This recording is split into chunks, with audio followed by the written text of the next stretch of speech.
the question is why? Why does a 22-year-old carry out an attack like this? Why does a bright young man with no record, with his future ahead of him, and by the way, no social media footprint, which is a little interesting detail. Why does this person decide to wake up one day and not just, by the way, carry out a random attack, but an orchestrated attack? And think about the difference here. There is all the difference in the world between a sloppy job, a sloppy passion of crime, where a nervous amateur, let's say for the sake of argument, walks up to the microphone, draws a pistol, and takes a shot. Because when I was told that Charlie Kirk was shot at a question and answer session, that is the first image that came to my mind. Before I saw the video, before we became acquainted with the details, if someone told you, and you know what these events look like, if someone told you that someone took a shot at Charlie Kirk, what would you imagine?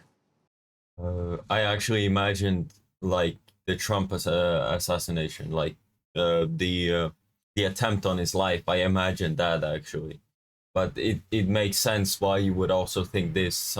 Somebody in the crowd or somebody in front of the microphone, you know, just pulls out a gun and starts shooting. It does make sense as well to think that. Yes.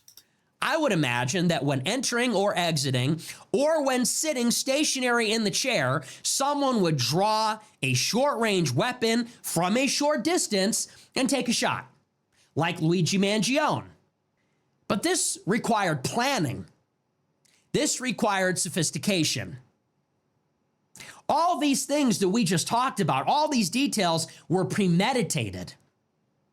It's not just that you have a brilliant 22-year-old, maybe not brilliant, but a gifted 22-year-old with a high ACT score, a high GPA, a full ride scholarship, a person with no footprint, no record of transgressive behavior, of violence, of antisocial behavior.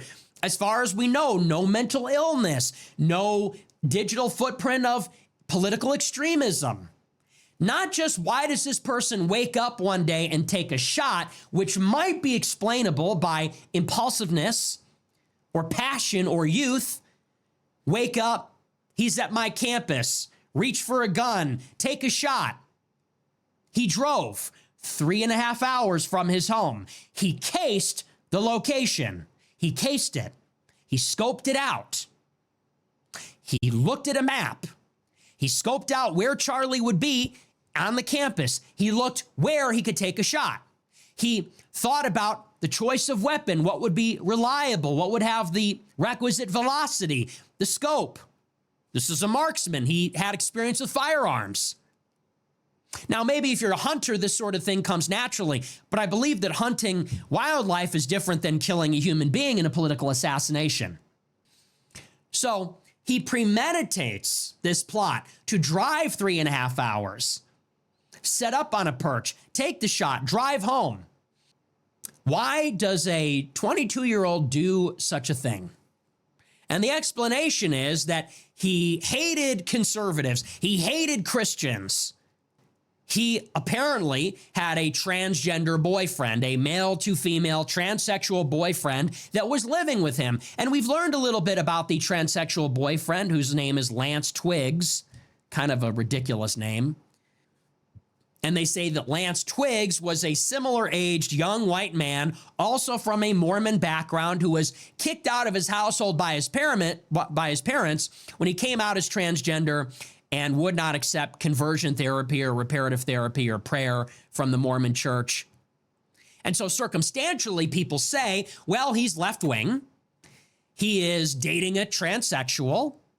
Clearly, this was like Dog Day Afternoon. He was motivated by his love for his transsexual boyfriend and the rhetorical violence being inflicted on the transgender community by conservatives like Trump and Charlie Kirk to take a shot. And part of the story is this. An eyewitness, a neighbor from down the street, says that they were live-in roommates, they were partners, and what's more, that prior to the shooting, this is the most important detail as far as I'm concerned, There was a crowd at his house that showed up in cars with out-of-state license plates. And the neighbor said that these people gave him a bad vibe and insinuated they were transgender or maybe radical leftists. Out-of-state license plates. Now, what could this look like? Maybe this is a Discord tranny meetup. This is an extreme, let's act like detectives. This is an extremely online young man. His classmates described him as a Reddit kid. His Facebook photos show that he was a gamer. He had thousands of hours in video games, spent time in online communities on Discord, chatting with his friends while they played video games. Maybe he was gay. Maybe he was queer himself. He was dating a transsexual. Maybe he was passionate about LGBTQ causes. Maybe before Charlie Kirk showed up on campus, they invited the online community. And the thing is about online communities, they're not proximate, they're not local. You meet people online, they're from all over. Did his transgender furry community from Discord drive to his house to toast the imminent attack? An attack committed out of passion, out of love for the transgender boyfriend? Perhaps. But that seems a bit presumptuous. That is one explanation. Another is that out-of-state license plates, could these be bad actors? Rental cars, maybe other bad faith actors? Who are these people? Who are the people in his community? And you know what's interesting about all of these incidents every single time? There's always a small, tight-knit community. You ever notice that? The shooter in Minneapolis, the shooter in Wisconsin, the shooter in Buffalo. They always have a small, tight-knit online community of Satanists, mass shooting enthusiasts, of racists, of trannies. And yet, we never hear of other arrests. Yeah, it's like the kryptonite for all these groups and people. It's sunlight. These people don't go outside.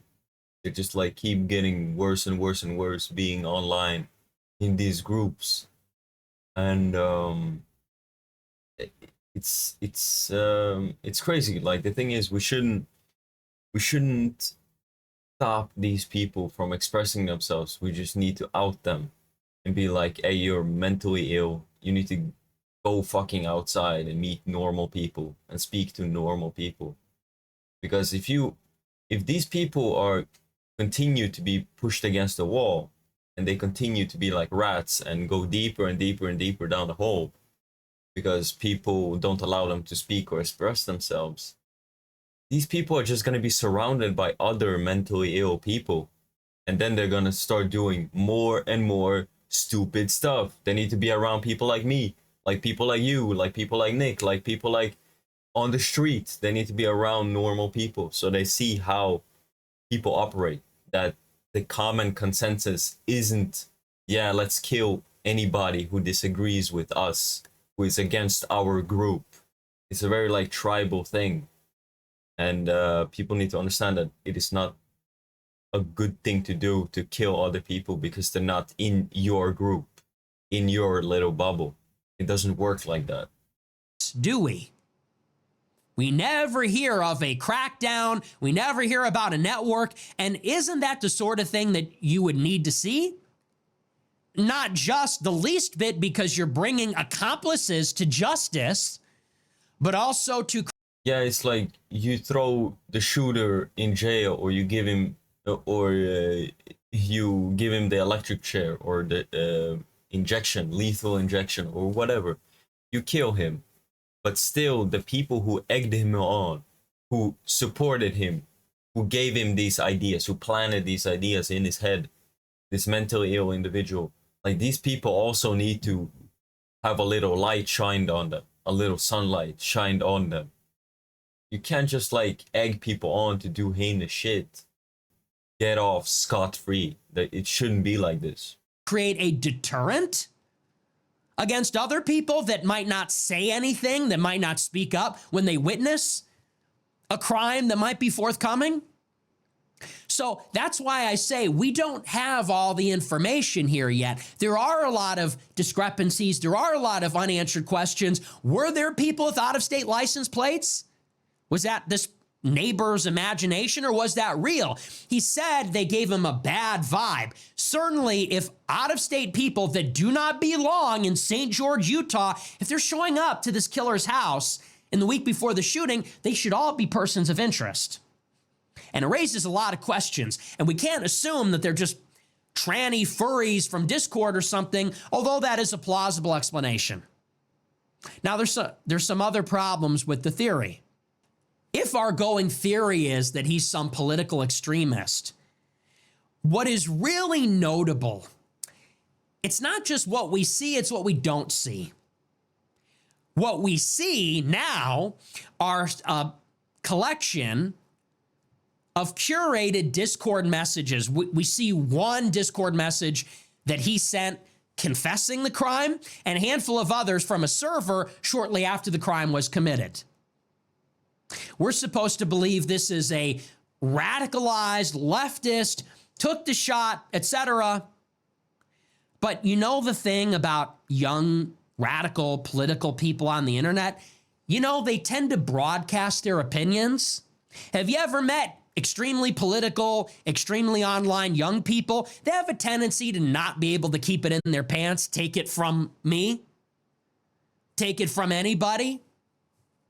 Where's the TikTok? Where's the Instagram? Where's the Twitter? You're telling me there is no digital footprint? A person feels so strongly that allegedly they've been harboring this hatred, political extremism for a long time. It's been festering. It bubbles over into a deadly attack. One day, all of a sudden, but this happens completely in private. No one knows. The only And that can happen. Like, before I started this channel, like, I've had a billion opinions, but I have no social media. Like, nobody knows of my existence. People like me do exist, but we are extremely private. Of course, I don't know the situation of this shooter or this alleged shooter or this person. I don't know, but I know there exist people who just aren't on social media. They don't feel the need to broadcast every thought and idea they have out into the world. Now, I started it because I see so much ignorance going around and I wanted to help out.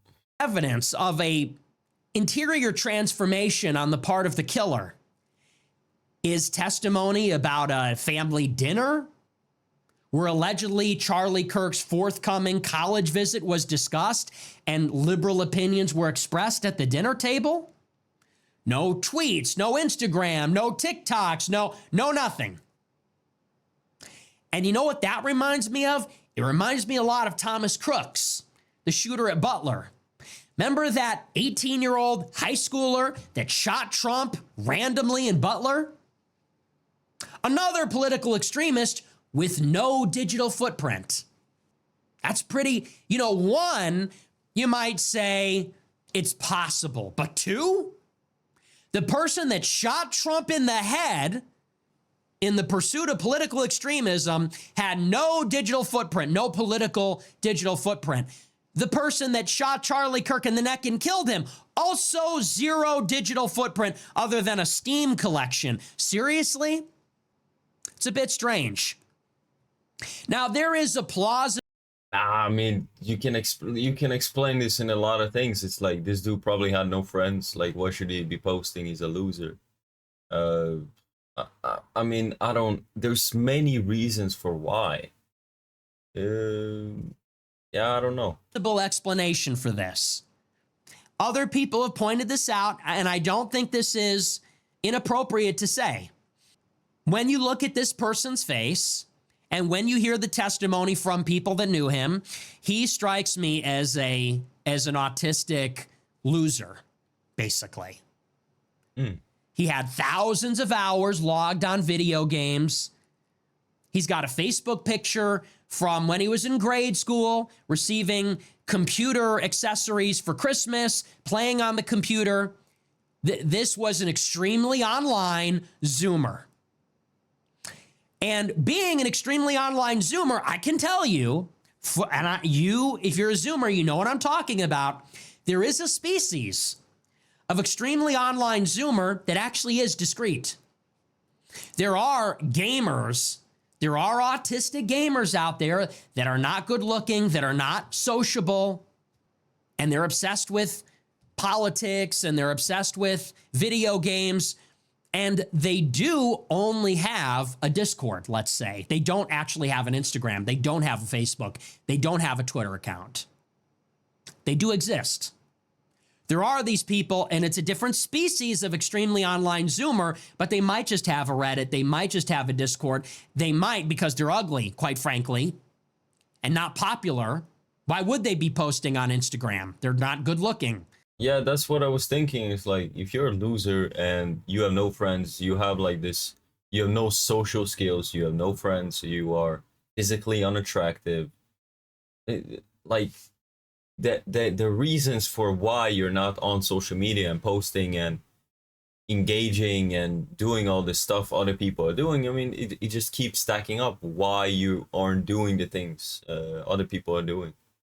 Because you don't have friends that you can engage with on these social platforms. I mean, imagine having social media and having no friends and having no family.